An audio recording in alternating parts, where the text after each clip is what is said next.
Okay, hello everyone, and welcome back to World of Tanks Blitz, and today we're going to be doing a garage review of this thing. The Emil 1951, a Tier 8 Swedish premium heavy tank. I do like this tank, I do have to say. And also I think that this legendary camouflage, the Viking Camouflage, there it is, the Viking Camouflage does look nice. People have their reservations about this camo, and they don't think they think it looks ugly. I think Meadsy 69, he thinks that the camo looks ugly, but personally I think that this is a nice camouflage. I like the shields, I like the overall look, the little Viking touches, and the little flag that's on it, and these various bronze bits over the front of the tank. I think the camo does look nice. But of course, some people don't like it, and that's fair enough. So, starting out, 1750 HP. It's not the most HP out of the heavy tanks of this tier. I mean, the King has got 1850, which is good. It is on par with the heavy tank there. The T-34 1750. The Chieftain T95 has 1908. If you take away the boost, what is it? Improved assembly, it drops down to 1800. So KV5 1950 without improved assembly. The experimental 1800, and what was the 1750? So let's go and just have a quick look at the regular Swedish Emil. Where is it? Emil 1, here it is. You only get one turret, and that's got 1750, so it's on par. It's on par with the regular Emil, but it's not the most amount of HP, nor is it the least amount. Although it is one of the fewer amounts. Not as low as the IS3s, but even so, it could be higher. But it is at least not bottom in terms of HP. As for the armor, 160 frontal turret, 35 side, 20 rear, 100 frontal hull, 35 side, 30 rear. The armor is not great. I do have to say, the only way that the armor is outstanding is this turret front. 160 frontal turret plus sloped is pretty nice. You can go hull down in a position in this tank, and you'll do pretty well. The armor is really nice compared to the 150 frontal turret front of an IS3. The VK1001 has got 230 frontal turret because it is, after all, a mouse prototype. The King 231, but with all of these heavy tanks, they do have gunmen, or they are incredibly heavily armored. The Emil, does not have particularly great armor. The whole armor, especially, you can bounce things. I'm not saying you can't bounce things from the front. You can, but it is pretty difficult. If you get a tank at an angle like this, and their shot goes low and it ricochets, it can ricochet off your frontal hull. It is, after all, 100 frontal hull. That's the same as an IS3 or an IS6 has got 110, and that's also sloped at an angle. I think it's about as steep, or maybe slightly less steep than this, but it is a lot bigger, the IS3, in comparison to the Emil. So you can bounce things if you're lucky off of this, but mainly your turret is the thing that's going to bounce. It's a very good hull down tank, especially against mediums or against heavy tanks that don't have a particularly large caliber gun. The British heavy tanks, especially something to note, and also some of the Russian tanks like the KV5 with the stock gun. They can also have troubles at medium and long range penetrating this frontal turret. It's a strong hull down tank. The rest of it, though, 35 sides, anything can go through that. Tier 1 tanks can get through the side of this tank. 35mm of side armor, it's really not good. So yeah, it's post World War II tank, so it's an early Cold War tank. At this point in time, armor was deemed negligible due to ammunition advances and the introduction of first gen anti-tank guided missiles, I think, at this point. Hence why the Leo has absolutely no armor. Pretty much the same heavy tanks were phased out because they were deemed obsolete in a modern battlefield. So yeah, the armor pretty terrible, but that's post-war standards. As for mobility, 40 max speed, but 27 average speed, kilometers per hour, 13.3 pounds of weight, 28.8 degrees per second turret traverse, 32 degrees. Per second hull traverse. I haven't even set up any of these things, but it doesn't really matter, let's be honest. Engine accelerator, improved assembly, why not? Yes, enhanced gun lane drive, yes, vert stabs. Sure, we'll go vert stabs, and then we'll go. There you go. Yeah, sorry, I didn't even realise I hadn't set up the equipment. Not that there was much to do, but yeah, mobility-wise, it's all right. With the equipment that I've got on it, yeah, it doesn't really change it all too much. Still about 32 degrees per second hull traverse, 28 degrees per second turret traverse, compared to something like a King, which has recently had a nerf actually to its mobility. 25 kilometers per hour, 11 power to weight,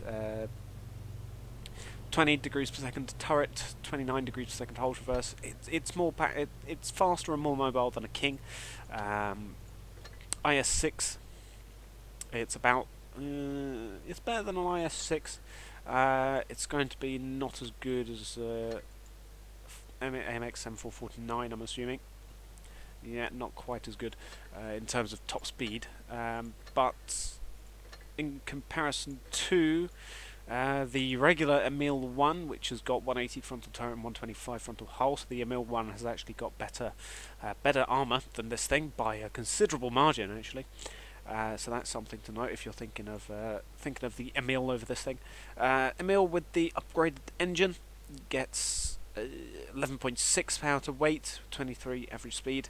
It also gets a 29 degrees per second hull traverse. So the Emil 1 is nowhere near as mobile as the premium counterpart, the 1951. This thing is pretty mobile actually for a heavy tank at this tier especially. What about the Chieftain T95? Yeah, Chieftain. Yeah, it's more mobile. Fair enough. That's to be expected. That's what I was expecting. Let's just check one more. The IS-3 Defender, 29 average speed, 13.5 power to weight. Yeah, it's got considerable. It's got stats considerable to an IS-3 Defender. So if you have an IS-3 Defender or something like that, then you'll find the mobility on par with that. It's definitely not the least mobile heavy tank. It's nowhere near as mobile as medium tanks at this tier, obviously. But for a heavy tank mobility, yeah, it's not too bad. Not too bad. And yeah, like I said, armor in comparison to the Emil in the tech tree is nowhere near as good. And like I said, it's nowhere near as good armor-wise as any other heavy tank. Even the T-34 has got 106 frontal hull. So, and we know that the frontal armor of this thing is really not too great. So yeah, there's the armor though. But now we come to the gun. It is a 105 Ivkan, or Ivkan rather, Ivkan L67 105. 4.2 second aim time, 0.35 dispersion. 1991 DPM with a 22 second magazine reload, which is the time to reload it from empty to full, and a 3 second into shell reload. So between firing one shell and the next one going into the autoloader, 3 seconds between them. It holds 3 shells in the magazine. 230 average pen with AP, 270 with APCR, 53 with HE. 310 average damage, 260 APCR, 400 HE. That's fairly standard for a 105mm gun, and it does have 10 degrees of gun depression, 14 degrees of gun elevation. These stats not too bad. 4.2 second aim time is not the best. It's not the worst. However, it is still pretty slow. 0.35 accuracy is not bad. It's okay. Yeah, Dispersion. Dispersion, it could be worse. Could be worse. It's in the sort of average range for me. And what I mean by that is I categorise aim times or dispersion rather into three categories. Anything below 0.34 accuracy is good. Anything between 0.34 and 3.6 is average, and anything above that has got a poor dispersion. So your Russian 122s are very poor dispersion. But anything between 0.34 and 3.6 is pretty average dispersion. Not too good, not too bad. You'll find yourself pretty reliably hitting whatever you're vaguely aiming at. DPM though, pretty poor. The reload time feels pretty killer. In comparison to a King, which has got a 105mm gun as well, 2.3k. The M449, I think, that's got 100mm, and that's got 21, nearly 2200 DPM. The Experimental has a 120, doesn't it? Yeah, that's got a pretty low DPM. Fair enough. What else have I got that's got a 105mm? Nothing. These are all Russian tanks. These are all Russian tanks or giant American cannons. Yeah, I don't really have anything else that I can compare this thing to, but let's compare it just to the regular Emil with its upgraded 105 TK 105. That gets 1953 DPM, and then 1890 for the Ikvan M42. And that's bearing in mind not including improved vents on the Emil 1. You'll probably find that the Emil 1 with its fully upgraded gun has got pretty comparable DPM to this thing. So it's about on par with the regular Emil on the tech tree in terms of DPM, but in terms of all of these tanks, yeah, it's pretty low DPM.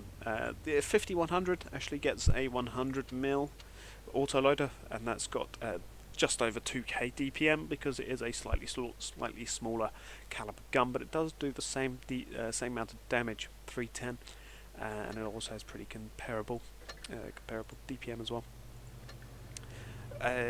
Penetration rather.